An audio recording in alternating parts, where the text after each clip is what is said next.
సూర్యాపేట జిల్లా తిరుమలగిరిలో బీఆర్ఎస్ కాంగ్రెస్ మధ్య రాళ్ల దాడి జరిగింది. పరస్పరం రాళ్లు రువ్వుకున్నారు. పరిస్థితి ఉద్రిక్తంగా మారడంతో పోలీసులు లాఠీచార్జ్ చేశారు. దీంతో టెన్షన్ వాతావరణం నెలకొంది. ఇరు వర్గాలు రాళ్లు, కోడిగుడ్లు విసురుకున్నారు. ఈ దాడిలో రోడ్డుపై ఆగి ఉన్న కారు అద్దాలు సైతం ధ్వంసమయ్యాయి.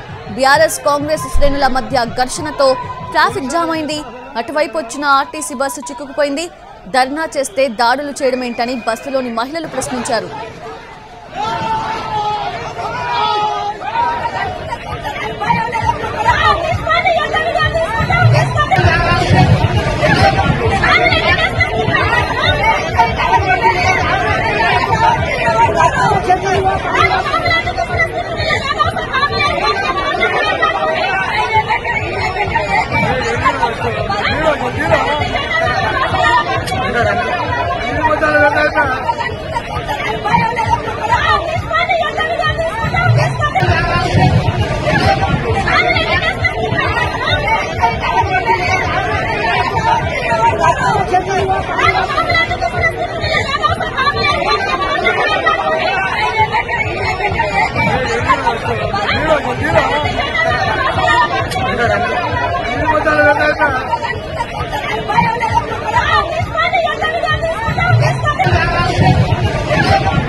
అయితే అర్హులందరికీ రైతు రుణమాఫీ చేయాలంటూ తిరుమలగిరిలో మాజీ ఎమ్మెల్యే గాదరి కిషోర్ ఆధ్వర్యంలో ఉదయం ధర్నా చేశారు.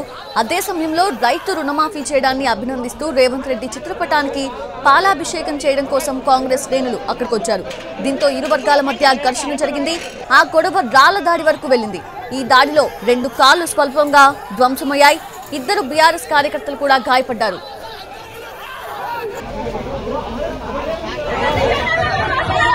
Gracias.